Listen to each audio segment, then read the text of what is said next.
प्रेमचंद की दृष्टि में बड़े घर की बेटियां कैसी होती है?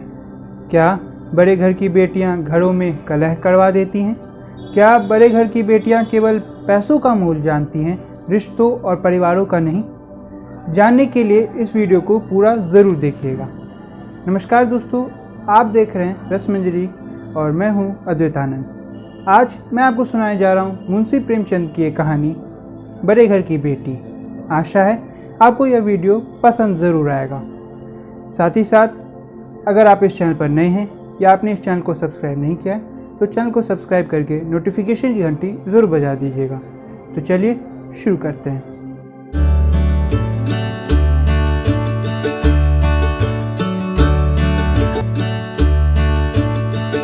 बेनी माधव सिंह गौरीपुर गांव के जमींदार और नंबरदार थे। उनके पिता किसी समय बड़े आदमी थे। धन की कोई कमी ना थी। गांव का पक्का तालाब और मंदिर उन्होंने ही बनवाया था। कहते हैं इस दरवाजे पर हाथी झूमता था।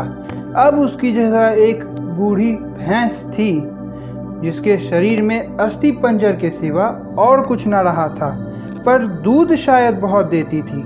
इसीलिए एक ना एक आदमी हांडी लिए उसके सिर पर सवार रहता था। बेनी माधव सिंह अपनी आधी से अधिक संपत्ति वकीलों को बांट चुके थे। उनकी वर्तमान आय 1000 रुपये से अधिक न थी। ठाकुर साहब के 2 बेटे थे। बड़े का नाम श्रीकंठ सिंह था। उसने बहुत दिनों के परिश्रम के बाद बीए की डिग्री हासिल की थी। अब एक दफ्तर में नौकर था। और छोटा लड़का लाल बिहारी सिंह दोहरे बदन का सजीला जवान था। भरा हुआ मुखड़ा, चौड़ी छाती, भैंस का 2 शेर ताज़ा दूध वह उठाकर सवेरे पी जाता था। श्रीकंठ सिंह की दशा बिल्कुल उल्टी थी। वह बड़ा मेहनती था। बीए की पढ़ाई ने उसको जीने का अवसर दिया था। वैदिक ग्रंथों को पढ़ना उसे बड़ा पसंद था। आयुर्वेदिक दवाइयों पर उसका अधिक विश्वास था।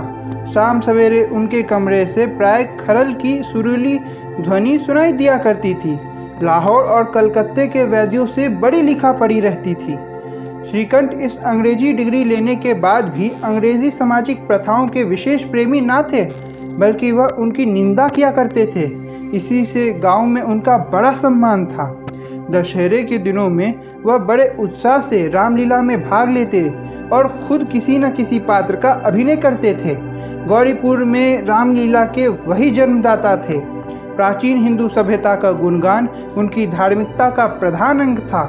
संयुक्त परिवार को वे हमेशा पसंद करते थे। आजकल स्त्रियों को कुटुंब में मिलजुल कर रहने में जो अरुचि होती है, उसे वह जाति और देश दोनों के लिए हानिकारक समझते थे। यही कारण था कि गांव की बहुएं उनका विरोध करती थी।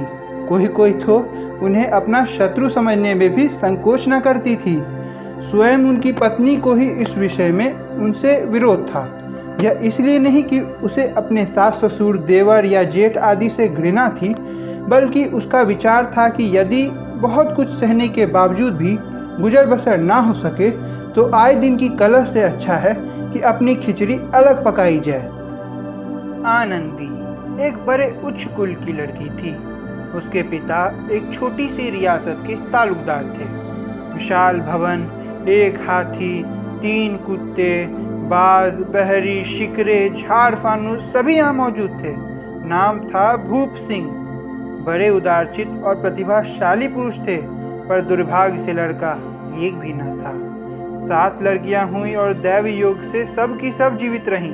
पहली उमंग में तो उन्होंने 3 ब्याह दिल खोल कर किए, पर 15-20 हजार रुपयों का कर्जा सिर पर हो गया तो आंखें खुली और हाथ समेट लिया। आनंदी चौथी लड़की थी। वह अपनी सब बहनों से अधिक सुंदर और गुणवती थी।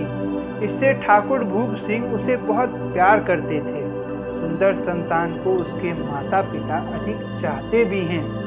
ठाकुर साहब बड़े धर्म संकट में थे कि इसका विवाह कहाँ करें।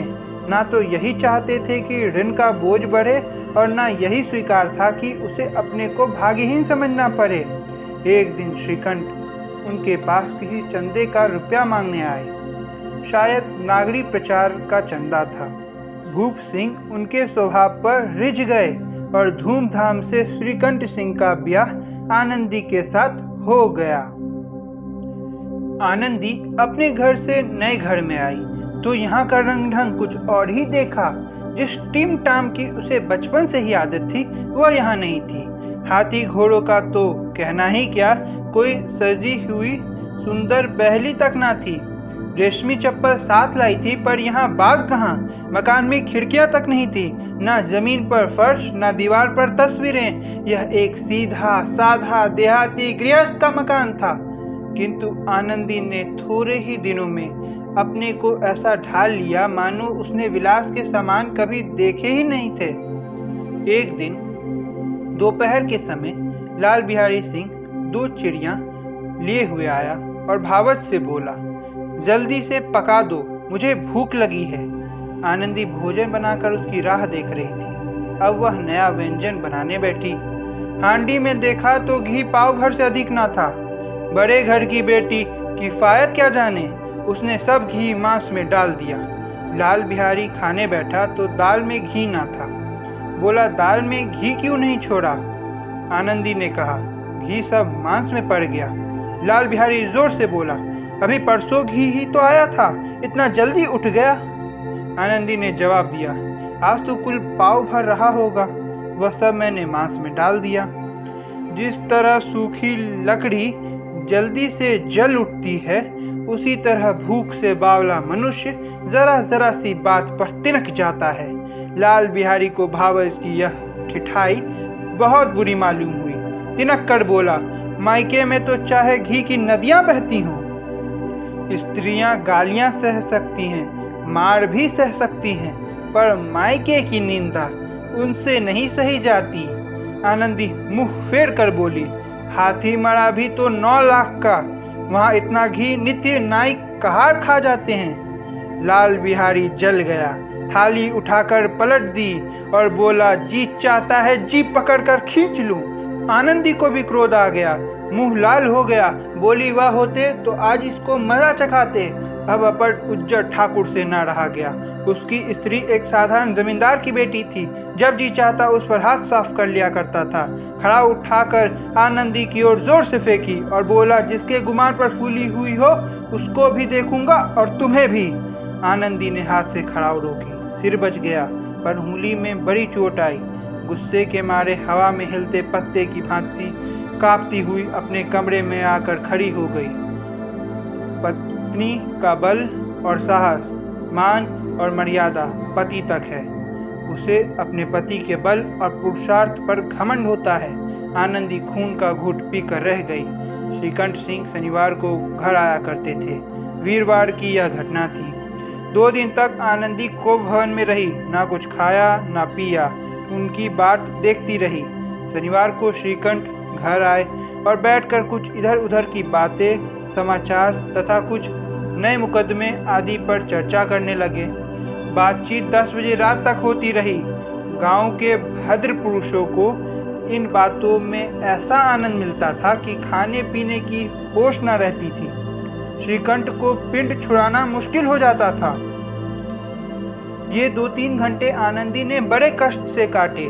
किसी तरह भोजन का समय आया, पंचायत उठी, एकांत हुआ तो लाल बिहारी ने कहा, भैया आप जरा भाभी को समझा दीजिएगा कि मुंह संभाल कर बातचीत किया करे, नहीं तो एक दिन अनर्थ हो जाएगा। बेनी माधव सिंह ने बेटे की तरफदारी की और कहा, हाँ, बहू बेटियों का यह स्वभाव अच्छा नहीं है, मर्दों के मुंह लगे। लाल बिहारी ने कहा, वह बड़े घर की बेटी है तो हमें कोई कुर्मिक कहार थोड़ी है। श्रीकंठ ने परेशान होकर पूछा, आखिर बात क्या हुई? लाल बिहारी ने कहा, कुछ भी नहीं, यूं ही अपने आप उलझ पड़ी। मायके के सामने हम लोगों को कुछ समझती ही नहीं। श्रीकंठ खा पीकर आनंदी के पास गए। वह भरी बैठी थी। यह हजरत भी कुछ तीखे थे। आनंदी ने पूछा, चित्त तो प्रसन्न है? श्रीकंठ बोले, बहुत प्रसन्न है, पर तुमने आजकल घर में क्या शोर मचा रखा है? आनंदी की त्योरियों पर बल पड़ गए। झुंझलाहट के मारे बोली, जिसने तुमसे यह आग लगाई उसका मुंह झुलस दूं। श्रीकंठ, इतनी गर्म क्यों होती हो? बात तो कहो। आनंदी, क्या कहूँ, यह मेरे भाग्य का फेर है, नहीं तो गवार छोकरा जिसको चपरासी गिरी करने का भी शौर नहीं, मुझे खड़ाव से मारकर यूं ना अखड़ता। श्रीकंठ, सब हाल साफ साफ कहो तो मालूम हो, मुझे तो कुछ पता भी नहीं। आनंदी ने कहा, परसों तुम्हारे लाडले भाई ने मुझसे मांस पकाने को कहा। हांडी में घी पाव भर से अधिक ना था, वह सब मैंने मांस में डाल दिया। जब खाने बैठा तो कहने लगा, घी दाल में क्यों नहीं है। बस इसी पर मायके को बुरा भला कहने लगा। मुझसे ना रहा गया। मैंने कहा कि इतना घी तो वहाँ के नाई कहार खा जाते हैं। बस इतनी सी बात पर इस अन्याय ने मुझ पर खड़ाऊ फेंक मारी। यदि हाथ से ना रोकती तो सिर फट जाता। उसी से पूछो, मैंने जो कहा वह सत्य है या झूठ। अब श्रीकंठ क्या करेगा? क्या वो आनंदी को समझाएगा और अपने भाई का साथ देगा, या फिर वो लाल बिहारी को डांटेगा और उस पर गुस्सा करेगा, या फिर इससे भी अधिक क्रोध और कलह आगे इंतजार कर रहे हैं? और इन सभी संभावनाओं में बेनी माधव सिंह की क्या भूमिका होने वाली है? इन सभी रहस्यों से पर्दा उठेगा पर अगले वीडियो में। तब तक के लिए चैनल को जरूर से सब्सक्राइब करके नोटिफिकेशन की घंटी बजा दीजिएगा, ताकि दूसरा पार्ट आते ही आपको तुरंत सूचना मिल जाए। साथ ही साथ इसे अपने दोस्तों के साथ भी साझा कीजिएगा। बहरहाल आज के लिए बस इतना ही। मिलते हैं फिर अगले सफर पे। तब तक के लिए जय